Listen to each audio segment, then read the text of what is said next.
Hello friends, this Sanjay. इस video में हम CTET दिसंबर 2021 पेपर 1 से 30 EVS क्वेश्चंस को सॉल्व करेंगे। ये स्पेसिफिक पेपर जो है वो 7 जनवरी 2022 को कंडक्ट किया गया था। ये इस वीडियो का हिंदी वर्जन है जहाँ पे मैंने सारे एक्सप्लेनेशंस हिंदी में दिए हैं।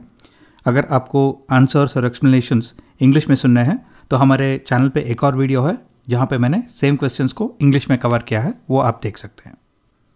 CTET दिसंबर 2021 एग्जामिनेशन 16 दिसंबर 2021 को शुरू हुआ और ये कंडक्ट किया गया 21 जनवरी 2022 तक। यानी ये एग्ज़ाम जो है वो 23 डिफरेंट डेज़ के ऊपर कंडक्ट किया गया। यानी कि हमारे पास 23 डिफरेंट वर्जन्स ऑफ पेपर 1 होंगे सॉल्व करने के लिए। और क्योंकि हर एक पेपर में हर एक सब्जेक्ट के 30 क्वेश्चंस होते हैं, सो इन टोटल हर एक सब्जेक्ट के 690 क्वेश्चंस हम सॉल्व करेंगे। यानी कि इस स्पेसिफिक सीरीज़ में हम 690 EVS क्वेश्चंस को सॉल्व करेंगे और ये 690 EVS क्वेश्चन जो है वो कंप्लीट EVS सिलेबस को कवर करते हैं ताकि आपके अपकमिंग एग्जाम के लिए आप थरोली प्रिपरेशन कर सकें। तो चलिए शुरू करते हैं। The distance between new Delhi railway station and Lucknow railway station is 504 kilometres. यानी न्यू दिल्ली रेलवे स्टेशन और लखनऊ रेलवे स्टेशन के बीच में जो डिस्टेंस है वो 504 किलोमीटर्स है और एक ट्रेन जो है वो इस डिस्टेंस को 7 आवर्स में कवर करता है। तो हमें कैलकुलेट करना है कि इसका एवरेज स्पीड मीटर्स पर सेकंड में कितना है। अब डिस्टेंस अगर 504 किलोमीटर्स है और एक ट्रेन जो है वो इसे 7 आवर्स में कंप्लीट करता है, तो इसे जब हम डिवाइड करते हैं तो हमें मिलता है 72।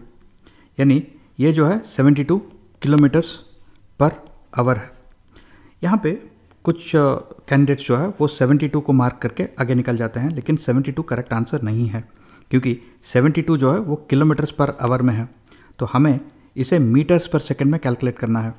तो 72 को अगर हम 1000 से मल्टीप्लाई करते हैं, क्योंकि हर एक किलोमीटर में 1000 मीटर्स होते हैं, तो यहाँ पे हमें 72,000 मीटर्स आता है।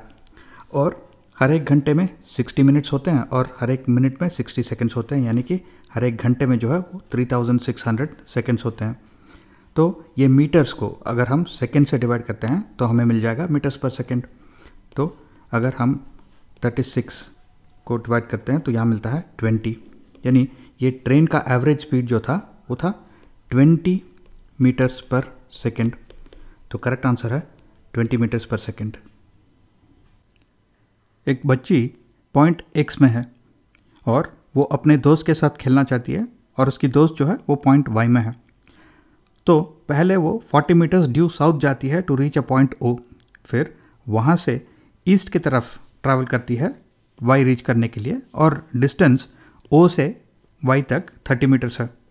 तो X एंड Y के बीच में डायरेक्ट डिस्टेंस और X का डायरेक्शन अगर हम Y के तरफ से देखते हैं तो ये दोनों को हमें आइडेंटिफाई करना है। अब इसे एक डायग्राम में चार्ट कर लेते हैं। तो पहला, ये बच्ची जो है वो एक पॉइंट X पे खड़ी है। तो यहाँ से she travels 40 meters due south to reach O। यानी साउथ डायरेक्शन में वो ट्रैवल करती है 40 मीटर्स, एक पॉइंट O पहुँचती है। तो ये हो गया 40 मीटर्स। और यहाँ से she travels towards due east, यानी ईस्ट डायरेक्शन की तरफ 30 मीटर्स ट्रैवल करती हैं। तो ये हो गया 30 मीटर्स और यहाँ पे वो पॉइंट Y पहुँचती है। अब हमें X और Y के बीच में डिस्टेंस कितना है ये कैलकुलेट करना है। तो ये हो गया X एंड Y के बीच में distance and the direction of X with respect to Y। यानी अगर हम पॉइंट Y पे खड़े हैं तो X किस डायरेक्शन में पड़ता है, X इस डायरेक्शन में पड़ता है, यानी कि ये हो गया नॉर्थ वेस्ट। तो करेक्ट आंसर में नॉर्थ वेस्ट होना चाहिए। तो ये 50 मीटर्स नॉर्थ ईस्ट और 70 मीटर्स नॉर्थ ईस्ट हम एलिमिनेट कर देंगे। अब हमें X और Y के बीच में डिस्टेंस फाइंड आउट करना है। तो XY जो है, क्योंकि ये फिगर जो है वो एक राइट एंगल ट्रायंगल है, तो XY जो इस फिगर इस ट्रायंगल का हाइपोटेन्यूज हो जाता है।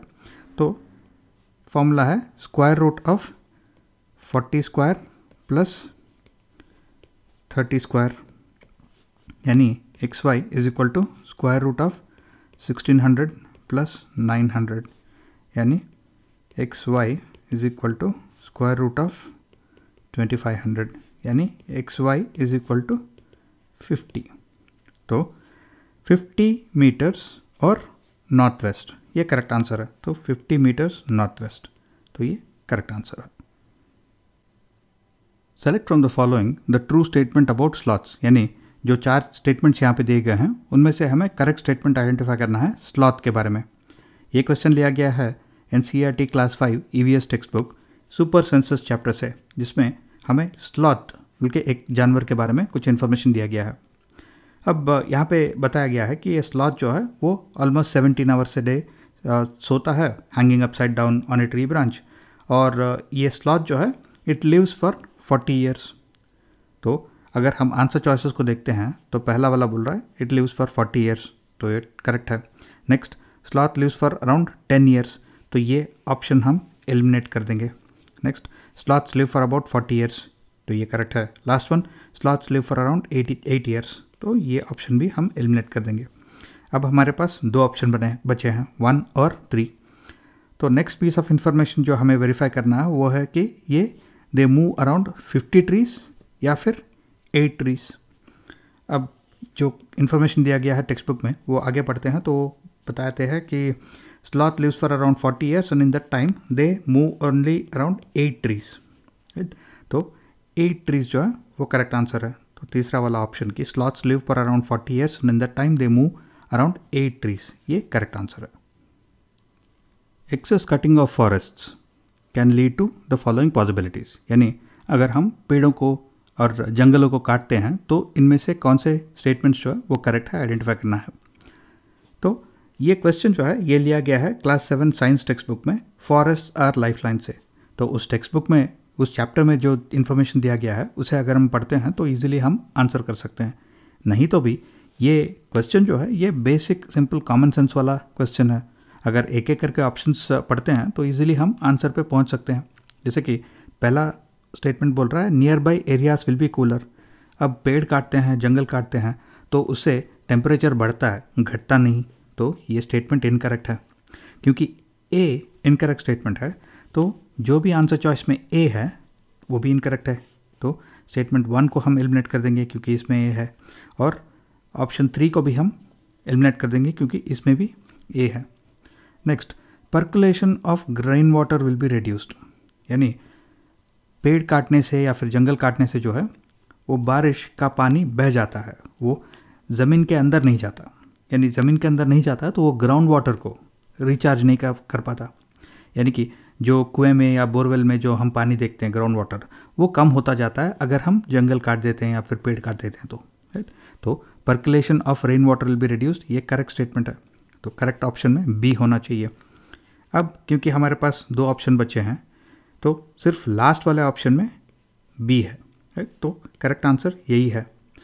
अब हमने सिर्फ 2 स्टेटमेंट्स को एवेल्यूएट करके ऑलरेडी हमने करेक्ट आंसर को आइडेंटिफाई कर लिया है।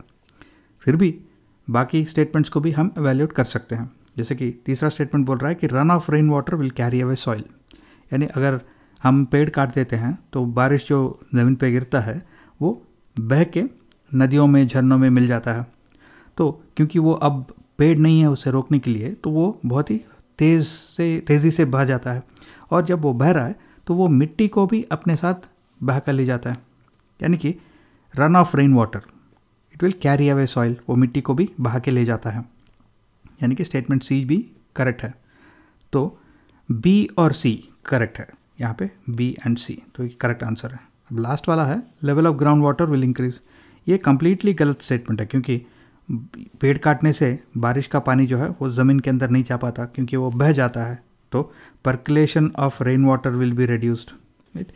जब percolation of rain water reduce होता है तो ग्राउंड वाटर, यानी कि जो हम कुएं में या फिर बोरवेल में देखते हैं वो ग्राउंड वाटर होता है, तो उसका लेवल तो गिरता है। तो लेवल विल इंक्रीज जो है ये गलत स्टेटमेंट हुआ। तो करेक्ट है यहाँ पे सिर्फ बी एंड सी, तो B and C correct answer है। On the map of Golconda fort printed in class 5 text book, यानी जो क्लास 5 टेक्स्ट बुक में गोलकोंडा फोर्ट का जो मैप है उसमें 1 सेंटीमीटर जो अगर मैप में डिस्टेंस है तो वो असल ज़िंदगी में एक्चुअल ग्राउंड पे 110 मीटर्स होता है। अब इस मैप में पटानचरू दरवाज़ा और फतेह दरवाज़ा बोल के 2 पॉइंट्स है जिनके बीच में डिस्टेंस मैप के ऊपर 15.4 सेंटीमीटर है। तो हमें कैलकुलेट करना है कि इनके बीच में actual distance on the ground distance क्या है।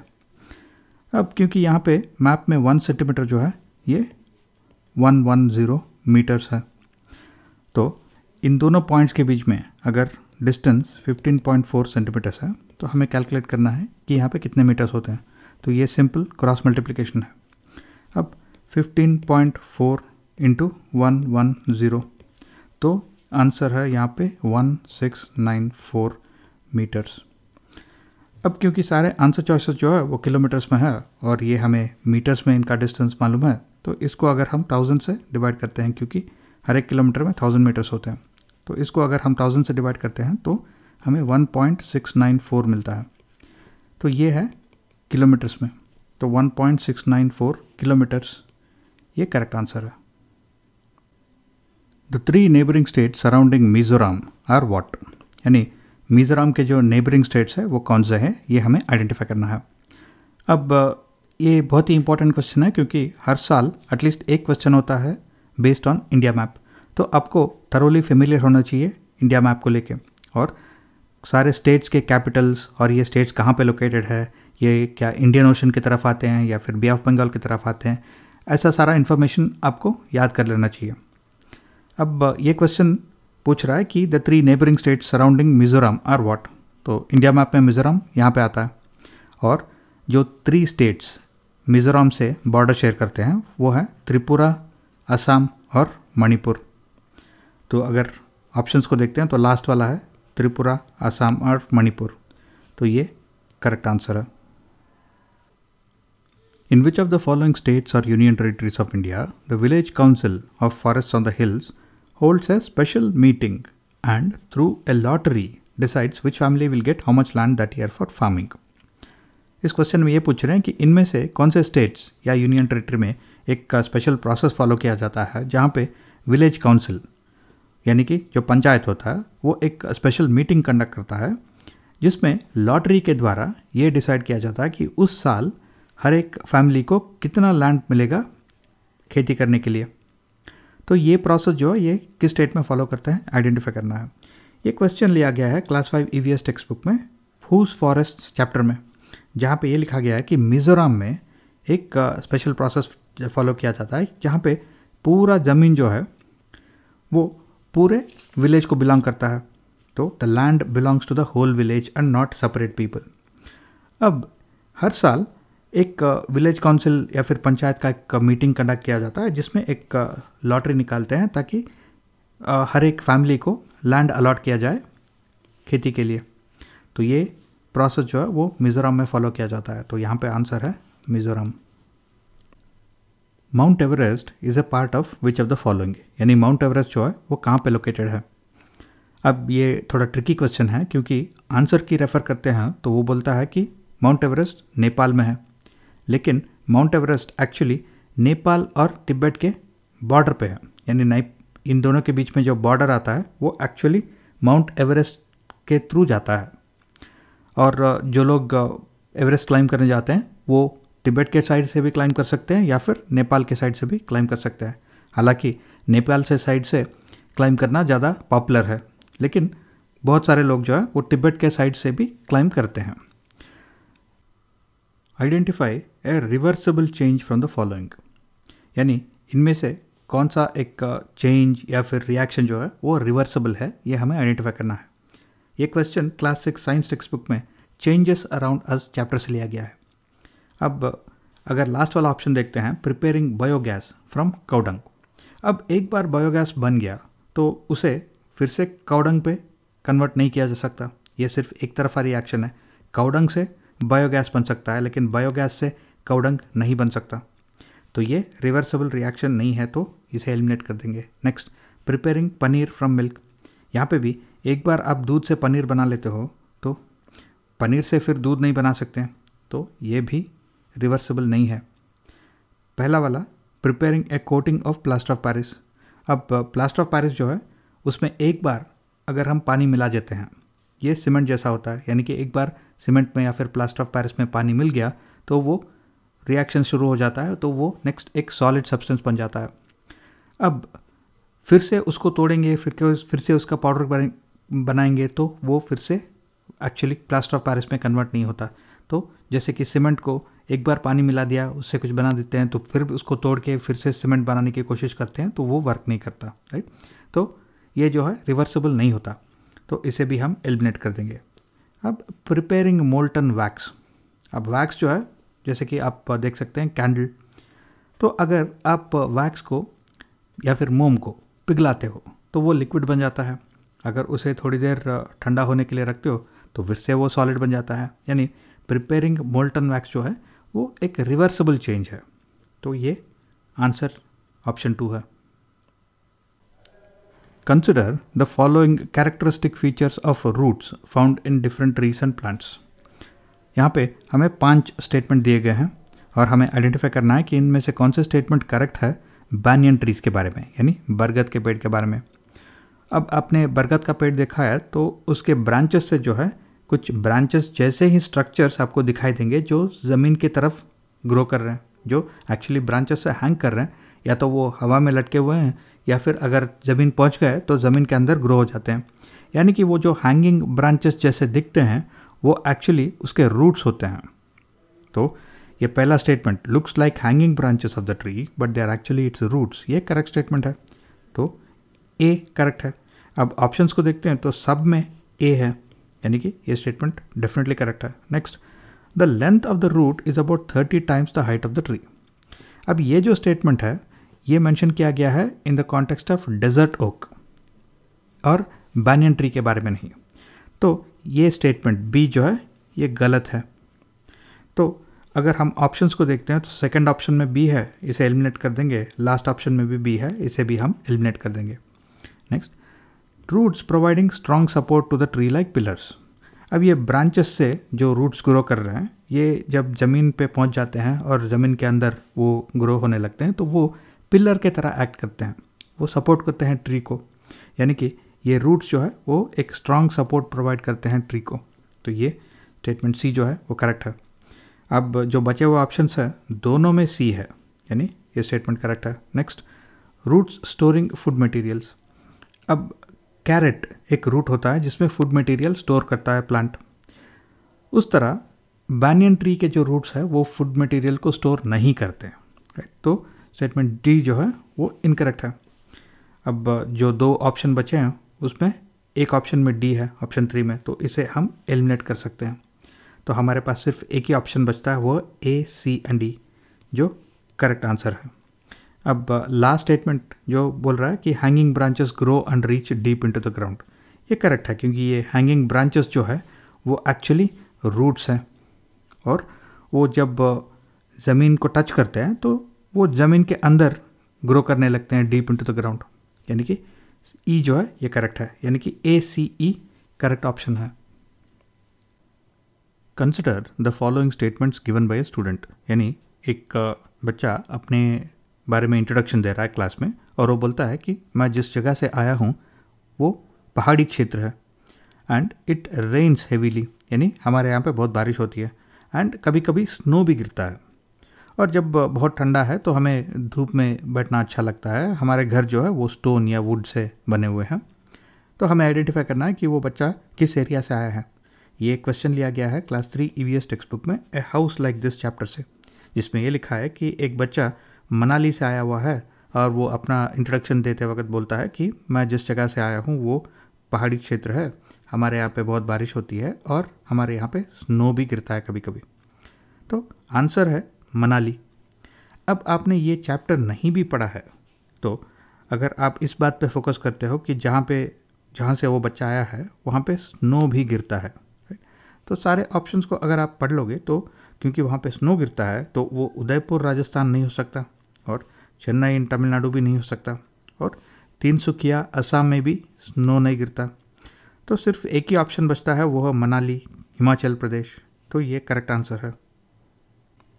Your friend remains ill because of weak teeth and bones, which of the following options is the best for her to recover. आपके एक दोस्त है जो वीक टीथ से और वीक बोन्स से सफ़र कर रही है। तो यहाँ पे पूछा गया कि इनमें से कौन से खाने के पदार्थ जो है वो इसके रिकवरी में हेल्प करेंगे। अब अगर वीक टीथ और वीक बोन्स है तो इसका रीज़न हो सकता है कि उसको कैल्शियम डेफिशिएंसी है। अब कैल्शियम अब्जॉर्ब करने के लिए बॉडी को विटामिन डी चाहिए। ये information class 6 science text book में कंपोनेंट्स ऑफ फूड में लिया गया है और class 9 health and physical education book में diet for a healthy living में भी दिया गया है कि बॉडी को कैल्शियम की ज़रूरत पड़ती है for formation of strong bones and teeth और उसे अब्जॉर्ब करने के लिए to make use of the calcium vitamin D is required. यानी कि जो भी हम खाने के आइटम सेलेक्ट करेंगे वो उनमें विटामिन डी के सोर्सेस भी होने चाहिए और कैल्शियम के भी सोर्सेस होने चाहिए। तो जब ये सारे टाइप्स ऑफ फूड आइटम्स को देखते हैं तो बेस्ट ऑप्शन है मिल्क वेजिटेबल स्पिनच, जो कि एक ग्रीन लीफी वेजिटेबल है, और फ्रूट्स, ये करेक्ट ऑप्शन है। स्पिनच पालक भी बोलते हैं। Consider the following statements about bee hives, यानी मधुमक्खियों के छत्ते के बारे में कुछ स्टेटमेंट्स दिए गए हैं और हमें आइडेंटिफाई करना है कि इनमें से कौन सा स्टेटमेंट करेक्ट है। अब ऐसे क्वेश्चंस को सॉल्व करने के लिए एक छोटा सा ट्रिक का भी इस्तेमाल कर सकते हैं जो हम इस क्वेश्चन में देखेंगे। ये क्वेश्चन लिया गया है क्लास 4 ईवीएस टेक्स्ट बुक में अनीता एंड द हनी बीज चैप्टर में। अब पहला स्टेटमेंट है every bee hive has many queen bee which lays eggs, यानी हर एक छत्ते में बहुत सारे रानियाँ होते हैं जो अंडे देते हैं। ये स्टेटमेंट गलत है क्योंकि हर एक छत्ते में सिर्फ एक ही रानी रहती है। तो क्योंकि स्टेटमेंट ए जो है वो गलत है, जो भी ऑप्शन में स्टेटमेंट ए मेंशन्ड है तो वो ऑप्शन भी गलत है। जैसे कि पहले ऑप्शन में स्टेटमेंट ए मेंशन्ड है तो ये गलत है, दूसरे ऑप्शन में भी स्टेटमेंट ए मेंशन्ड है, ये भी गलत है। अब हमारे पास सिर्फ 2 ऑप्शन बचते हैं। तो अब यहाँ पे अगर दोनों ऑप्शंस में कुछ कॉमन स्टेटमेंट्स मेंशन्ड है तो वो स्टेटमेंट्स डेफिनेटली करेक्ट होंगे, उन्हें हमें पढ़ने की भी ज़रूरत नहीं है। जैसे कि दोनों में बी इंक्लूडेड है, इसका मतलब है बी करेक्ट ही होना चाहिए। दोनों में सी इंक्लूडेड है, सी करेक्ट ही होना चाहिए। दोनों में डी है तो डी को भी एवेल्यूएट करने की ज़रूरत नहीं है। अब हमें सिर्फ स्टेटमेंट ई को एवेल्यूएट करना है, क्योंकि अगर ई करेक्ट है तो ऑप्शन 3 करेक्ट है, अगर ई गलत है तो ऑप्शन 4 करेक्ट है। तो स्टेटमेंट ई बोलता है the male bees are very important for the hive as they help in finding the flowers with nectar. ये गलत स्टेटमेंट है। ये गलत इसलिए क्योंकि मेल बीज जो होते हैं वो सिर्फ छत्ते के अंदर रहते हैं और वो सिर्फ अंडों को फर्टिलाइज करने का काम करते हैं। जो बीज एक्चुअली फ्लावर्स यानी फूलों से जो शहद लेके आते हैं, नेक्टर लेके आते हैं, वो वर्कर बीज होते हैं। तो क्योंकि स्टेटमेंट ई गलत है, इसका मतलब है ऑप्शन 3 गलत है, तो ऑप्शन 4 यहाँ पे करेक्ट आंसर है, B, C and D. Select from the following the characteristics which is found in all the animals given below. यहाँ पे हमें 5 एनिमल के नाम दिए गए हैं, टर्टल, पाइथन, ईगल, लिजर्ड और हनी बी, और हमें आइडेंटिफाई करना है कि ये जो 4 स्टेटमेंट है इनमें से कौन से स्टेटमेंट इन सब के लिए एप्लीकेबल है। पहला है bodies are covered with scales. Eagle जो है वो एक बर्ड है, यानी कि इसका बॉडी फेदर से कवर्ड होगा, स्केल से नहीं। तो ऑप्शन ए, स्टेटमेंट ए जो है वो सबके लिए एप्लीकेबल नहीं है। Next, can live on land as well as in water. Eagle और हनी बी आपको मालूम है ये पानी के अंदर नहीं रह सकते, तो स्टेटमेंट बी भी सबके लिए भी एप्लीकेबल नहीं है। Next, less eggs. Turtle, Python, eagle, lizard और हनी बी सब अंडे डालते हैं, तो स्टेटमेंट सी जो है ये सबके लिए करेक्ट है। Next, are poisonous. Eagle poisonous नहीं है और पाइथन भी पॉइजनस नहीं है, तो डी जो है वो भी सबके लिए एप्लीकेबल नहीं है। इसका मतलब है कि सिर्फ स्टेटमेंट सी, लेस एग्स, सिर्फ वो सबके लिए एप्लीकेबल है, तो यहाँ पे ऑप्शन है C. Consider the following statement about earthworms. यहाँ पे हमें अर्थवर्म्स के बारे में 5 स्टेटमेंट दिए गए हैं और हमें आइडेंटिफाई करना है कि इनमें से कौन से स्टेटमेंट करेक्ट है। ये क्वेश्चन लिया गया है क्लास 5 ईवीएस टेक्स्ट बुक में a seed tells a farmer story chapter से। अब पहला स्टेटमेंट है they soften the soil as they keep digging under need to make tunnels, यानी अर्थवर्म्स जो है वो हमेशा टनल्स बनाते रहते हैं सॉइल के अंदर, यानी कि सॉइल जो है उस टनल्स के वजह से लूज हो जाता है और सॉफन हो जाता है, तो ये स्टेटमेंट करेक्ट है। और अगर हम सारे ऑप्शंस को देखते हैं, आंसर ऑप्शंस को, सो सब में स्टेटमेंट ए है, तो स्टेटमेंट ए डेफिनेटली करेक्ट है। Next, they eat the dead leaves and plants and their droppings fertilize the soil, ये भी करेक्ट है क्योंकि अर्थवर्म्स जो है वो जो पत्ते हैं या फिर जो मरे हुए प्लांट्स हैं ज़मीन पे जो गिरे हुए हैं उनको वो खाते हैं, और अर्थवर्म्स का जो एक्सक्रीटा होता है, राइट, तो वो एक्चुअली सॉइल को फर्टिलाइज करता है। तो ये स्टेटमेंट करेक्ट है। और जो भी ऑप्शन में बी नहीं है वो इनकरेक्ट है। अब पहले ऑप्शन में बी नहीं है तो ये इनकरेक्ट ऑप्शन है, और बाकी तीनों ऑप्शंस में बी है। Next, they turn the waste into compost.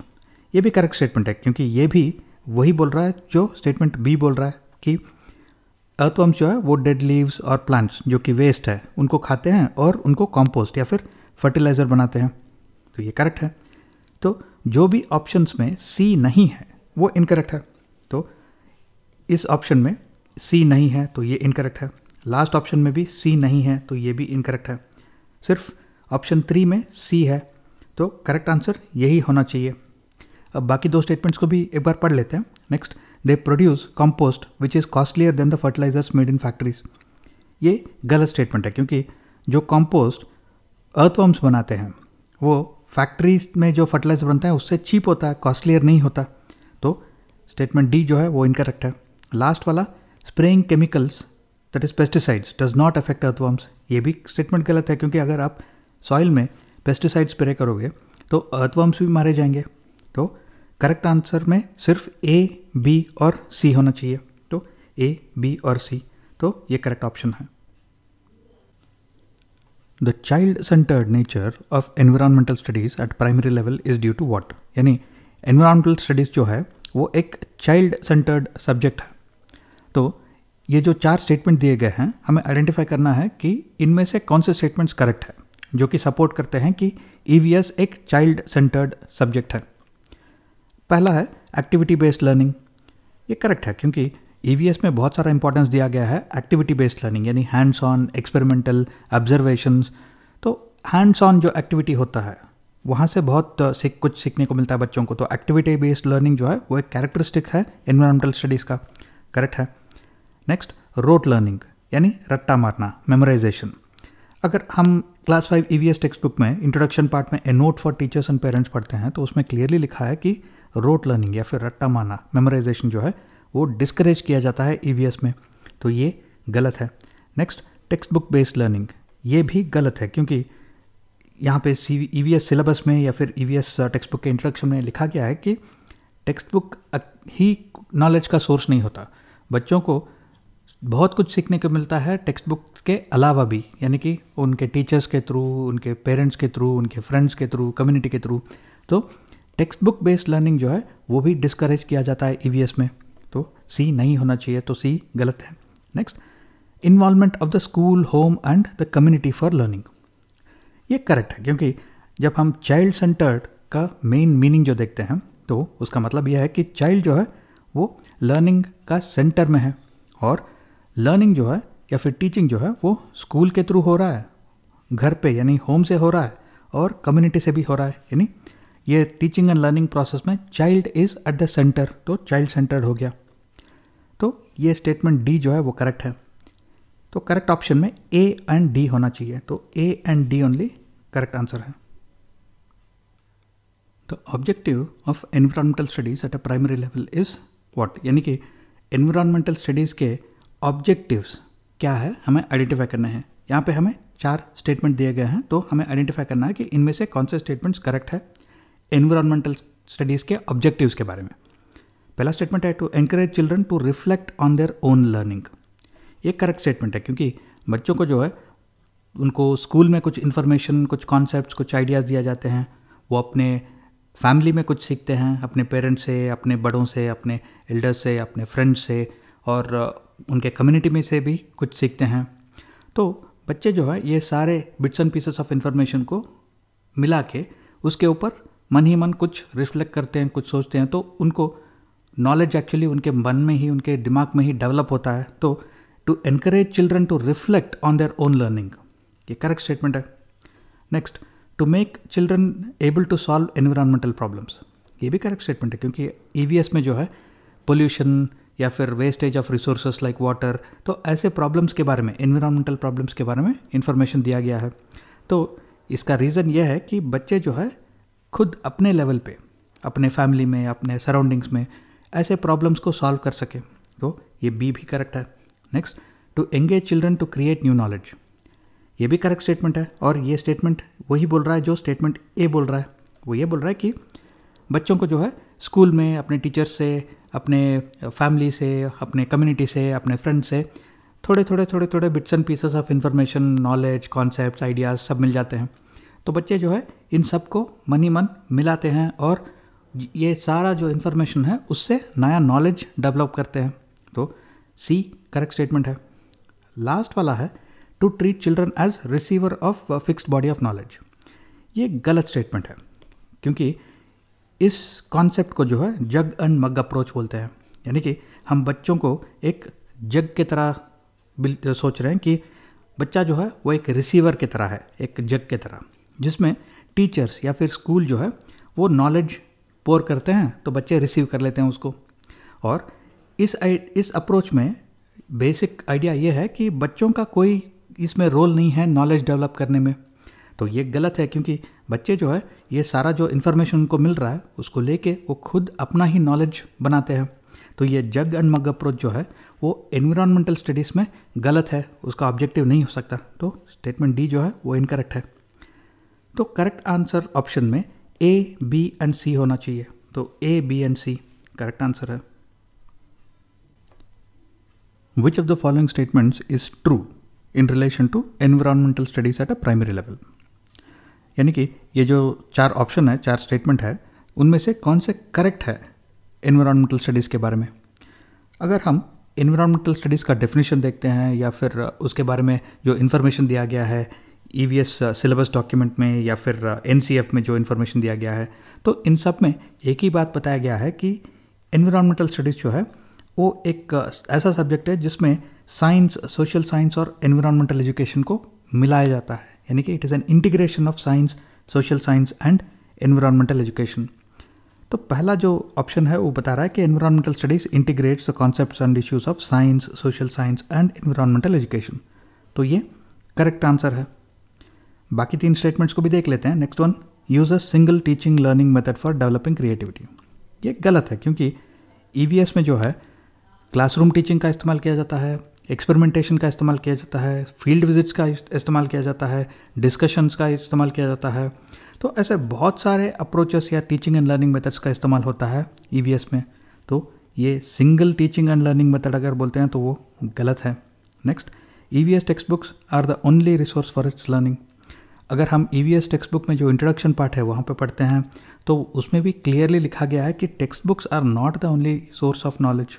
यानी बच्चों को जो है बहुत कुछ सीखने को मिलता है उनके टीचर्स के थ्रू, उनके पेरेंट्स के थ्रू, उनके फ्रेंड्स के थ्रू, उनके एल्डर्स के थ्रू, कम्युनिटी के थ्रू।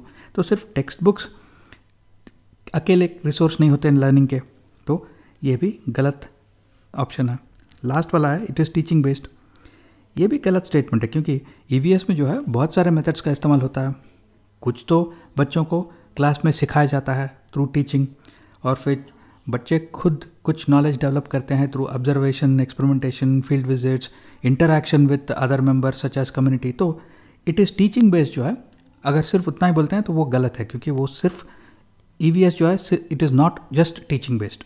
तो यहाँ पे सिर्फ करेक्ट ऑप्शन एक ही है, that is environmental studies integrates the concepts and issues of science, social science and environmental education. The challenge for EVS learning at primary level is what. यानी इनमें से कौन सा एक EVS टीचिंग और लर्निंग प्रोसेस में एक चैलेंज है वो हमें आइडेंटिफाई करना है। अगर हम NCERT class 5 EVS text book में a note for teachers and parents, जो कि उस टेक्स्ट बुक का इंट्रोडक्टरी पार्ट है, वो पढ़ते हैं तो उसमें क्लियरली लिखा है कि the real challenge is to provide children with opportunities to express, to learn by doing, to ask questions and to experiment. यानी कि अगर हम बच्चों को कुछ इन्फॉर्मेशन देते हैं स्कूल में, तो उस इन्फॉर्मेशन को लेके वो खुद को अगर एक्सप्रेस कर पाते हैं, अगर वो लर्न बाय डूइंग यानी कुछ करके वो अपने आप उस कॉन्सेप्ट को सीखते हैं, क्वेश्चंस पूछते हैं, अगर एक्सपेरिमेंट्स करते हैं, तो ऐसे सारे अपॉर्चुनिटीज़ अगर हम बच्चों को देते हैं तो उसी से EVS सिखाया जा सकता है। तो ऐसे अपॉर्चुनिटीज़ देना जो है वो चैलेंज है, सिर्फ इन्फॉर्मेशन देना वो चैलेंज नहीं है। तो अगर हम सारे ऑप्शंस को पढ़ते हैं तो लास्ट वाला ऑप्शन बोल रहा है कि to give opportunities to children to construct knowledge for themselves. तो ये जो है ये टेक्स्ट बुक में लिखा है कि give opportunities to express, to learn by doing, to ask questions and to experiment, यानी अपॉर्चुनिटीज़ टू कंस्ट्रक्ट नॉलेज। तो ये करेक्ट स्टेटमेंट है। अब बाकी 3 स्टेटमेंट को भी पढ़ लेते हैं और देखते हैं कि ये गलत क्यों है। पहला है रोट लर्निंग, यानी रट्टा मारना। अब ये तो कोई चैलेंज नहीं है, अगर आप बच्चों को कुछ इन्फॉर्मेशन दे दोगे, बोलोगे कि तुम्हें ये मेमोराइज करना है, रट्टा मारना है, तो वो रट्टा मार लेंगे। तो ये तो कोई चैलेंज नहीं है, तो ये निकाल देंगे। Next, memory based level of learning. Memory based level of learning यानी फिर से ये भी रट्टा मारना ही हुआ, मेमोराइजेशन, तो ये भी कोई चैलेंज नहीं है। Next, description of concepts. Description of concepts अगर आपको चाहिए तो आप टेक्स्ट बुक में मिल जाएंगे, आप गूगल करोगे तो विकीपीडिया में मिल जाएंगे और बहुत सारे वेबसाइट्स में मिल जाएंगे। तो सिर्फ अगर डिस्क्रिप्शंस को ही कलेक्ट करना है और यही बच्चों को देना है तो ये कोई चैलेंज नहीं है। लेकिन वो डिस्क्रिप्शंस के पीछे जो आइडियाज़ है, जो रियल वर्ल्ड इम्प्लीकेशंस है, ये डिस्क्रिप्शंस असल ज़िंदगी में हमें कैसे अफेक्ट करते हैं, तो वो कॉन्सेप्ट्स को एक्चुअल ज़िंदगी में कैसे यूज़ करना है, अगर वो सब सिखाना है तो वो चैलेंज होता है। सिर्फ डिस्क्रिप्शन ऑफ कॉन्सेप्ट्स चैलेंज नहीं होता, तो ये भी हम निकाल देंगे। तो सिर्फ एक ही का आंसर करेक्ट है यहाँ पे, to give opportunities to children to construct knowledge for their themselves. What should be maximum in the EVS classroom for children, यानी इनमें से कौन से जो है वो मैक्सिमम यूज़ करने चाहिए ईवीएस के टीचिंग और लर्निंग प्रोसेस में। अगर हम NCF document, that is national curriculum framework document को रेफर करते हैं तो उसमें यही लिखा है कि अगर हम ईवीएस सिखा रहे हैं तो फैक्ट्स एंड इन्फॉर्मेशन जो है वो मिनिमम होना चाहिए। यानी कि सिर्फ अगर हम बच्चों को डेफिनेशन या फिर इन्फॉर्मेशन या फिर उसको डिस्क्रिप्शन देना है तो वो मिनिमाइज होना चाहिए, क्योंकि वो जो है वो तो सिर्फ थियरी हो गया और बच्चे जल्दी बोर हो जाते हैं। तो mere facts and information minimize करना चाहिए। नेक्स्ट, स्टोरीज एंड नैरेटिव्स जो है वो बच्चों को बहुत ही इंटरेस्टिंग लगते हैं, तो स्टोरीज एंड नैरेटिव्स के थ्रू वो बहुत कुछ सीख सकते हैं, तो इसको मैक्सिमाइज करना चाहिए।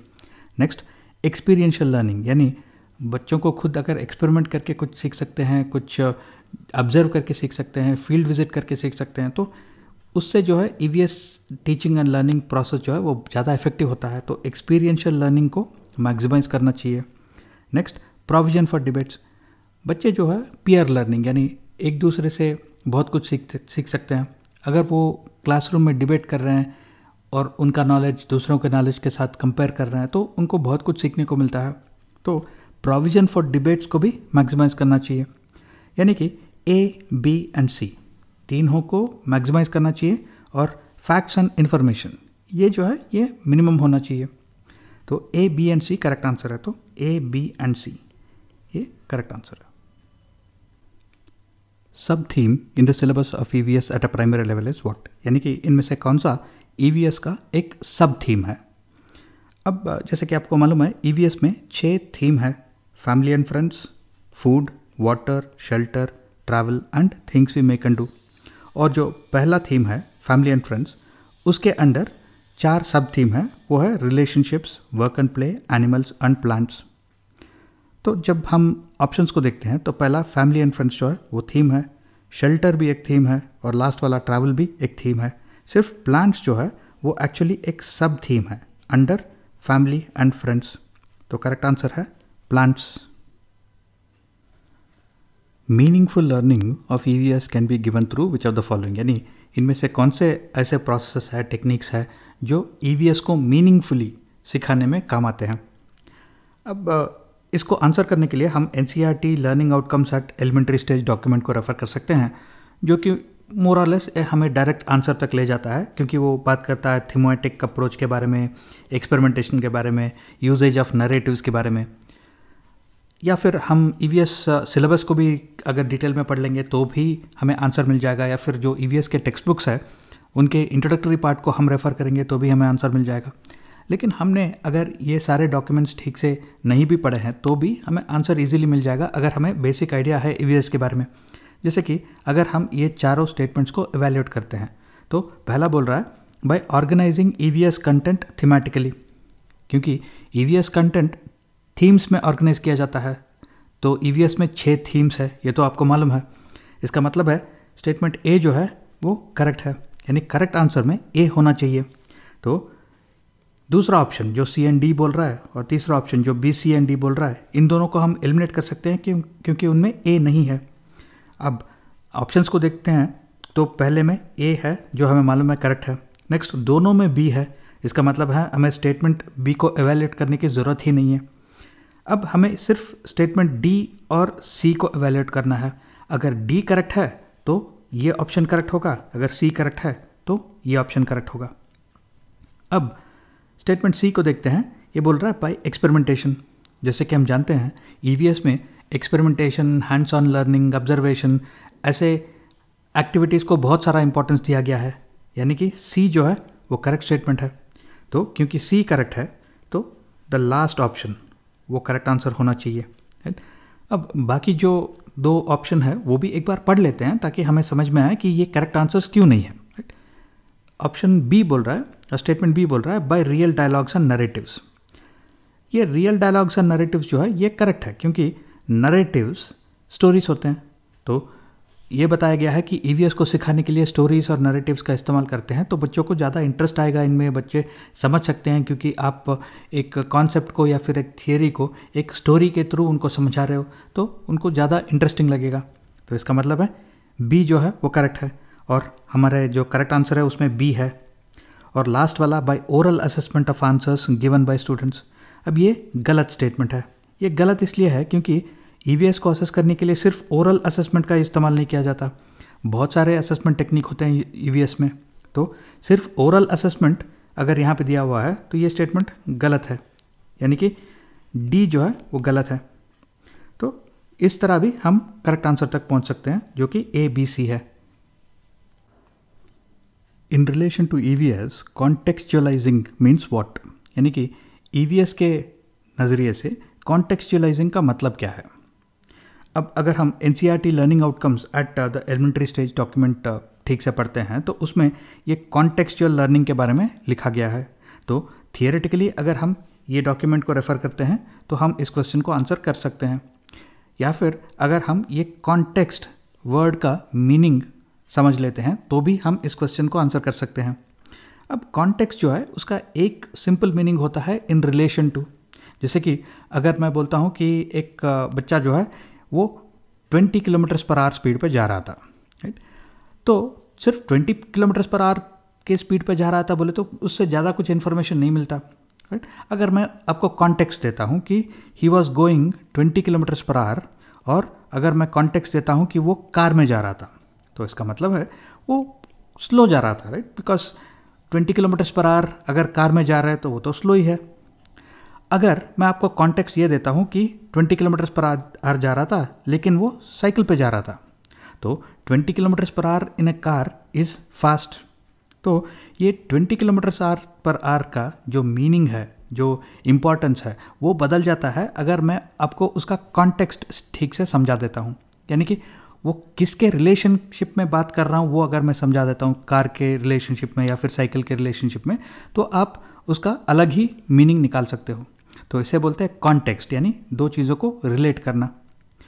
अब अगर हम सारे ऑप्शंस को देखते हैं तो पहला है learning EVS from simple to complex. ये करेक्ट स्टेटमेंट है, लेकिन यहाँ पे हम कुछ दो चीज़ों को रिलेट करने की कोई बात नहीं कर रहे हैं, तो ये इनकरेक्ट ऑप्शन है। Next, learning of EVS from known to unknown. ये भी एक ईवीएस में एक व्यू यूज़ किया जाता है, लेकिन इसमें भी कुछ आप दो चीज़ों को रिलेट नहीं कर रहे हो, तो इसको भी हम एलिमिनेट कर देंगे। Next, learning of EVS through examples. ये थोड़ा हमारे करेक्ट आंसर के करीब आता है, लेकिन ये बेस्ट आंसर नहीं है यहाँ पे, राइट। और लास्ट वाला बोलता है learning EVS contents by relating it to real life situations and immediate environment of the learners. ये बेस्ट ऑप्शन है, क्योंकि अगर मैं क्लास में बच्चों को समझा रहा हूँ अबाउट फूड आइटम्स, राइट, और मैं पॉपुलर फूड आइटम्स बोल के एक चैप्टर उनको सिखा रहा हूँ और मैं रावियोली, पेन्ने और फ्यूजिली के बारे में बात करता हूँ, तो क्या बच्चे इससे रिलेट कर पाएंगे? क्या वो इस समझ पाएंगे कि मैं क्या बात कर रहा हूँ? क्योंकि ये रावियोली, पेन्ने और फ्यूजिली जो है वो अलग अलग टाइप के पास्ता है जो इंडिया में शायद बहुत ही कम लोगों के घर में बनता होगा, राइट। तो ये बच्चों के रियल लाइफ सिचुएशन या फिर उनके इमीडिएट एनवायरनमेंट से ताल्लुक़ नहीं रखता। लेकिन अगर मैं वही चैप्टर फूड, उसमें अगर मैं एग्जांपल्स देता हूँ अबाउट चपाती, रोटी, फुल्का, नान, तो ये आइटम जो है ये बहुत सारे बच्चों के घर में बनते हैं, तो बच्चे ये इजीली आइडेंटिफाई कर पाएंगे कि मैं किसके बारे में बात कर रहा हूँ, राइट। तो इसका मतलब यह है कि learning EVS content by relating it to real life situations and immediate environment of the learners, यानी कि उनके जो इमीडिएट फैमिली है, उनका कम्युनिटी है, उसमें से अगर मैं एग्जाम्पल्स और उसमें से मैं अगर रिलेट करके बात करता हूँ तो बच्चे ईवीएस को ठीक से समझ पाएंगे। तो ये हो गया कॉन्टेक्चुअलाइजेशन, तो ऑप्शन 4 करेक्ट है। Issues of the theme food can be meaningful and authentic for students if which of the following are conducted। यानी अगर हम बच्चों को फूड थीम के बारे में सिखा रहे हैं तो इनमें से कौन से जो प्रोसेस है टीचिंग एंड लर्निंग प्रोसेस वो बहुत ही मीनिंगफुल और ऑथेंटिक होंगे बच्चों के लिए। अब अगर आप ऐसे ईवीएस पेडागोजी के क्वेश्चंस देखते हैं तो आप एक शॉर्टकट यूज़ कर सकते हो, सारे ऑप्शंस को एक बार पढ़ लीजिए और उनमें से जो भी ऑप्शन ज़्यादा हैंड्स ऑन एक्सपीरियंस देता हो, ज़्यादा एक्सपीरियंशियल लर्निंग देता हो, ज़्यादा interaction with their peers and community and friends and family देता हो, तो ऐसे एक्टिविटी थ्रू लर्निंग होता है, वो हमेशा करेक्ट आंसर होता है, राइट। तो अगर हम ईवीएस का क्लास 5 टेक्स्ट बुक में a note for teachers and parents, जो उस बुक का इंट्रोडक्टरी पार्ट है, वो पढ़ते हैं तो उसमें भी यही चीज़ बार बार बताया गया है कि बच्चों को जो है हैंड्स ऑन एक्सपीरियंस प्रायोरिटाइज करना चाहिए, जैसे कि discussion in small groups, right. And फिर से ये बताया गया है कि ग्रुप लर्निंग जो है वो पीयर लर्निंग और सोशल इंट्रैक्शंस को इम्प्रूव करता है। और फिर एवेल्युएशन भी जो है वो डिस्कशन इन ग्रुप को देख के भी एवेल्युएट कर सकते हैं। तो ये डिस्कशन और hands on experience and hands on learning के ऊपर बहुत सारा इंपॉर्टेंस दिया जाता है ईवीएस में। अगर हम चारों ऑप्शंस को देखते हैं तो पहला है group work and discussions are conducted around these issues, तो ये जो है ये स्ट्रॉन्गेस्ट आंसर है, तो ये करेक्ट आंसर है। Next, quizzes are conducted. Quizzes जो है वो सिर्फ एक असेसमेंट का जरिया होते हैं, बच्चों को ये आता है कि नहीं आता आप असेस कर सकते हो, तो ये करेक्ट आंसर नहीं हो सकता। Next, demonstrations are given by teacher.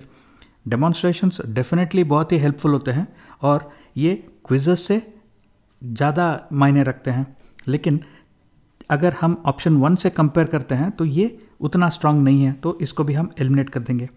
Last वाला है text books as resources are involve. अब ईवीएस के टेक्स्ट बुक्स में ही लिखा है कि सिर्फ टेक्स्ट बुक जो है वो सोर्स ऑफ नॉलेज या सोर्स ऑफ लर्निंग नहीं होते ईवीएस को लेके, क्योंकि बच्चे जो है वो एक्सपीरियंस से सीखते हैं, अपने फ्रेंड्स से सीखते हैं, पीयर्स, फैमिली, कम्युनिटी सबसे सीखते हैं, तो सिर्फ टेक्स्ट बुक्स के ऊपर उतना डिपेंड नहीं होना चाहिए for learning and teaching of EVS. तो ये लास्ट वाला जो स्टेटमेंट है वो इनकरेक्ट है, यानी कि ग्रुप वर्क एंड डिस्कशंस जो है उसके थ्रू जो भी आप थीम सिखा रहे हो ईवीएस में वो ज़्यादा मीनिंगफुल और ऑथेंटिक होंगे। Which can be very good resources for EVS learning, यानी ईवीएस सीखने में इनमें से कौन सा बेस्ट रिसोर्स है ये आइडेंटिफाई करना है। अब अगर हम NCERT class 3, 4, 5 EVS syllabus document को रेफर करते हैं तो उसमें रिपीटेडली मेंशन किया गया है कि ईवीएस को सिखाने के लिए फील्ड ट्रिप्स और एक्सपीरियंशियल लर्निंग और विजिट्स जो है बहुत ही इंपॉर्टेंट होते हैं। तो ये अगर आपने डॉक्यूमेंट रेफ़र किया है तो आप इजीली आंसर को आइडेंटिफाई कर सकते हैं। नहीं तो भी अगर आप सारे ऑप्शंस को देखते हो तो लास्ट वाला ऑप्शन है फेसबुक, डेफिनेटली ये ईवीएस सीखने के लिए रिसोर्स नहीं है। ट्विटर भी नहीं है। फिर नेक्स्ट, स्कूल लाइब्रेरी एक अच्छा रिसोर्स हो सकता है, लेकिन आपको स्कूल लाइब्रेरी में सिर्फ बुक्स और टेक्स्ट बुक्स मिलेंगे, तो इसको पार्क करते हैं और नेक्स्ट ऑप्शन भी देखते हैं। जो पहला वाला ऑप्शन है वो बोलता है ऑर्गेनाइजेशन ऑफ फील्ड ट्रिप्स। अब फील्ड ट्रिप्स जो है वो एक अपॉर्चुनिटी देते हैं बच्चों को रियल लाइफ में थिंग्स को देखने का, ऑब्जर्व करने का, अंडरस्टैंड करने का। यानी कि अगर हम ये दोनों ऑप्शंस को कंसिडर करते हैं तो best option organization of field trips है, तो ये करेक्ट आंसर है। Issues related to the water theme can be learn effectively if which of the following are done, यानी अगर ईवीएस में हमें बच्चे को वाटर थीम के बारे में सिखाना है तो इनमें से कौन से एक्टिविटीज़ जो है वो बहुत ही इफ़ेक्टिव होंगे। अब जैसे कि मैंने पहले भी बताया है कि अगर आप ईवीएस पेडागोजी में कुछ क्वेश्चंस देखते हैं तो अगर आपको बेस्ट आंसर आइडेंटिफाई करना है तो जो आंसर चॉइस में ज़्यादा हैंड्स ऑन एक्टिविटी हो, जिसमें बच्चे खुद पार्टिसिपेट कर सके, एक्सपेरिमेंट कर सके, वो ऑप्शंस को आप सेलेक्ट करेंगे तो वो ऑटोमेटिकली करेक्ट आंसर निकलेगा। जैसे कि अगर हम इन चारों स्टेटमेंट को एवेल्युएट करते हैं, children are asked to write an essay. अगर बच्चों को आप थियरी सिखा रहे हो या फिर उनसे एसे लिखवा रहे हो, राइट, और ये भी हम ईवीएस क्लास 3, 4, 5 के बच्चों की बात कर रहे हैं, तो अगर उनको हम एसे लिखने को बोलते हैं तो ये तो बहुत ही बोरिंग एक्टिविटी हुआ, तो क्या ये इफेक्टिव टीचिंग मेथोडोलॉजी है? नहीं, तो ये एलिमिनेट कर देंगे। यानी कि जो भी ऑप्शन में डी है वो रॉन्ग है। तो डी ओनली रॉन्ग है, सी एंड डी भी रॉन्ग है। अब हमारे पास सिर्फ 2 ऑप्शन बचे हैं, फर्स्ट एंड फोर्थ। अब ऑप्शंस को पहले से पढ़ लेते हैं। पहला है रोल प्लेस आर कंडक्टेड। अब रोल प्ले जो है यानी कि एक ड्रामा, ये बहुत ही इंपॉर्टेंट एंड इफेक्टिव टेक्निक होता है ईवीएस सिखाने के लिए, क्योंकि बच्चे जब रोल प्ले करते हैं तो ये एक स्टोरी होता है, एक नैरेटिव होता है। तो इस एक्टिविटी के थ्रू बच्चों को ईवीएस के कॉन्सेप्ट्स और थियरी जो है वो इजीली समझ में आ जाता है, तो ये करेक्ट है। Next, real dialogues among children are encouraged. ये भी बहुत ही करेक्ट स्टेटमेंट है। जैसे कि अगर आप एक ग्रुप ऑफ बच्चों को बोलते हो कि वाटर के बारे में डिस्कस करो, सोर्सेस ऑफ वाटर के बारे में डिस्कस करो, तो बच्चा जो एक शहर से आया हुआ है वो बोलता है कि the source of water in my house is a tap, क्योंकि उसके घर में नल लगा हुआ है तो पानी जो है नल से आता है। लेकिन एक बच्चा जो है जो गांव से आया हुआ है वो शायद बोल सकता है कि the source of water in my house is a well, यानी एक कुएँ से हम पानी निकालते हैं।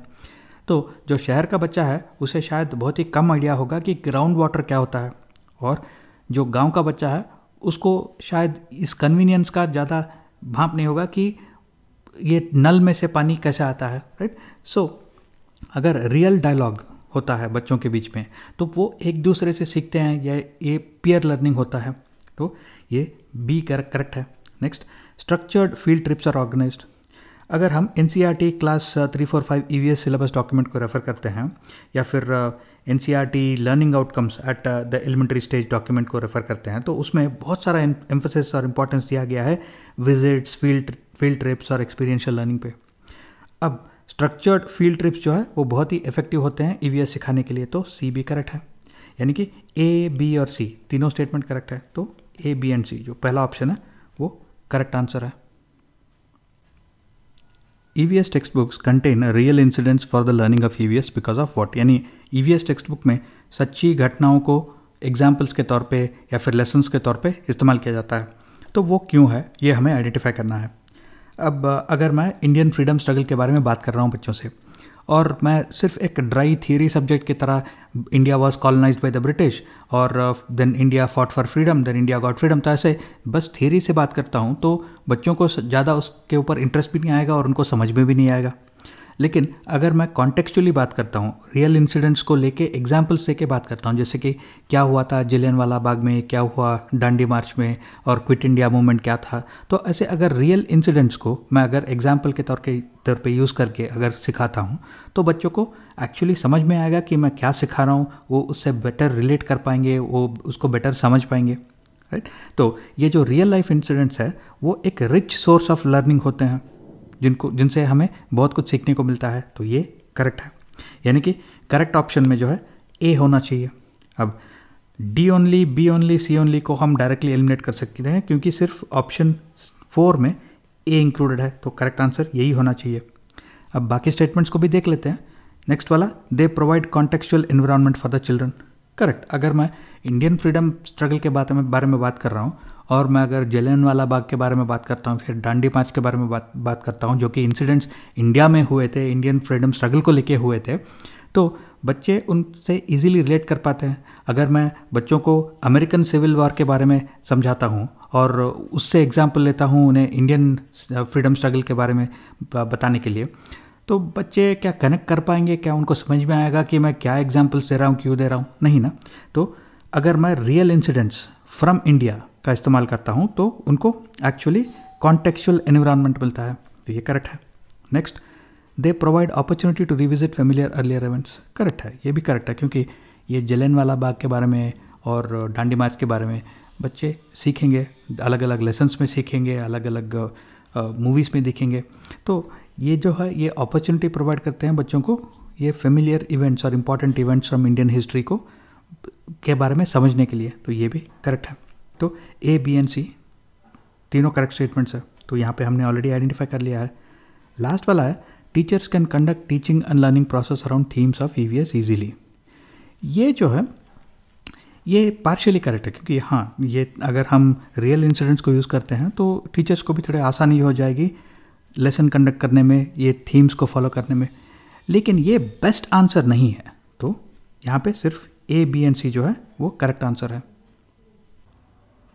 Focus of assessment on improvement in learning is what, यानी इनमें से कौन सा असेसमेंट का टाइप जो है वो इम्प्रूवमेंट इन लर्निंग के लिए किया जाता है। अब assessment for learning, assessment of learning and assessment as learning जो है वो 3 असेसमेंट के कॉन्सेप्ट्स हैं जो बहुत ही फ्रीक्वेंटली पूछे जाते हैं ईवीएस क्वेश्चन पेपर्स में।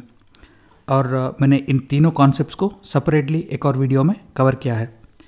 अब यहाँ पे जो है अगर हम NCERT continuous and comprehensive evaluation guidelines document को रेफर करते हैं तो वहाँ पे भी लिखा है कि असेसमेंट फॉर लर्निंग जो होता है वो during the teaching learning process होता है और इसका प्राइमरी फोकस होता है कि ऑनगोइंग इम्प्रूवमेंट ऑफ लर्निंग, यानी कि असेसमेंट फॉर लर्निंग जो है वो इम्प्रूवमेंट इन लर्निंग के ऊपर फोकस करता है। तो करेक्ट आंसर है assessment for learning, option 1। Peer assessment in EVS is what? Peer assessment यानी अगर बच्चे एक दूसरे को असेस कर रहे हैं, एक दूसरे को फीडबैक दे रहे हैं, तो ये किस तरह का असेसमेंट होता है ये हमें आइडेंटिफाई करना है। अब असेसमेंट जो है उनके 3 अलग अलग कॉन्सेप्ट्स को EVS में मेंशन किया जाता है और हर साल एटलीस्ट एक तो क्वेश्चन आता है इनके ऊपर। ये 3 है, assessment as learning, assessment of learning and assessment for learning. तो ये तीनों कॉन्सेप्ट जो है वो बहुत ही इंपॉर्टेंट है और इनको मैंने एक सेपरेट वीडियो में इन डिटेल कवर किया है अपने चैनल पे। अब अगर इस क्वेश्चन के बारे में देखते हैं तो NCERT continuous and comprehensive evaluation guidelines document में पीयर असेसमेंट को असेसमेंट एज लर्निंग से कनेक्ट किया गया है और असेसमेंट फॉर लर्निंग से भी कनेक्ट किया गया है। अगर हम आंसर चॉइसेस को देखते हैं तो असेसमेंट एज लर्निंग जो है वो ऑप्शन ए में है। असेसमेंट फॉर लर्निंग यहाँ पे नहीं है, तो इसका मतलब है कि पीयर असेसमेंट जो है वो सिर्फ असेसमेंट एज लर्निंग है यहाँ पे ऑप्शंस में। तो option A only correct answer है। An EVS teacher uses an assessment tool that collects not just the best but all kinds of child's work or activities done over a period of time. So the teacher is using what? अब ये चारों जो है वो अलग अलग तरह के असेसमेंट टूल्स हैं जो EVS में इस्तेमाल किए जाते हैं और आपको ये सारे जो है इनके अच्छे अंडरस्टैंडिंग होना चाहिए और इनके बारे में ठीक से समझ लेना चाहिए क्योंकि इनके बारे में हर साल एटलीस्ट 1 या 2 क्वेश्चन तो आते हैं। अब यहाँ पे बताया जा रहा है कि EVS टीचर जो है वो एक असेसमेंट टूल यूज़ कर रही है जिसमें बच्चे के जो सारे एक्टिविटीज़ है और जो बच्चे ने पूरा साल किया हुआ है, पूरा महीना किया हुआ है work over a period of time, ये कलेक्ट करके उस एक्टिविटी में कलेक्ट किया जाता है और उस टूल में कलेक्ट किया जाता है। तो इस टूल को क्या बोलते हैं? अब यहाँ पे जो है करेक्ट आंसर पोर्टफोलियो है, क्योंकि पोर्टफोलियो जो है वो एक फाइल होता है या फिर फोल्डर होता है, एक पैकेट हो सकता है या फिर एक अलमीरा में, रैक में एक स्पेस हो सकता है जहाँ पे उस बच्चे ने जो भी किया है उस पीरियड में, वो महीने के लिए, आधे साल के लिए या फिर पूरे साल के लिए जो भी उसने किया हुआ है, उसके प्रोजेक्ट वर्क, उसके असाइनमेंट्स, उसके ड्राइंग्स, उसके क्विज़ेस, उसके मार्कशीट्स जो भी है वो सारे वहाँ पे कलेक्ट करके रखे जाते हैं ताकि अगर कोई भी पोर्टफोलियो को पढ़ता है तो उसे ये पता चल जाता है कि बच्चे ने स्कूल में या फिर क्लास में अब तक क्या किया है, यानी over a period of time. तो उसने ड्राइंग में क्या क्या सीखा है, उसने मैथ्स में क्या क्या सीखा है, उसने हिंदी में क्या क्या सीखा है, तो ऐसे पूरा उसको इन्फॉर्मेशन मिल जाता है। तो ये टूल को पोर्टफोलियो बोलते हैं, तो पोर्टफोलियो करेक्ट आंसर है। और इसके साथ हमने इस क्वेश्चन पेपर के जो 30 EVS क्वेश्चंस है वो हमने सॉल्व कर लिए हैं। अगर आपके कुछ क्वेश्चंस, कमेंट्स या फीडबैक है तो नीचे कमेंट्स में डाल दीजिए और इस वीडियो को एक लाइक ज़रूर दे दीजिएगा और हमारे चैनल को सब्सक्राइब कर लीजिए ताकि आने वाले वीडियोस को आप मिस ना करें। और अगर आपके दोस्त भी ऐसे एग्ज़ाम के लिए प्रिपेयर कर रहे हैं तो ये वीडियो उनके साथ भी शेयर कर लीजिएगा, उनकी भी मदद हो जाएगी और हमारे चैनल को कुछ व्यूज़ भी मिल जाएंगे। तो thank you, stay safe and मैं फिर से मिलता हूँ आपसे अगले वीडियो में।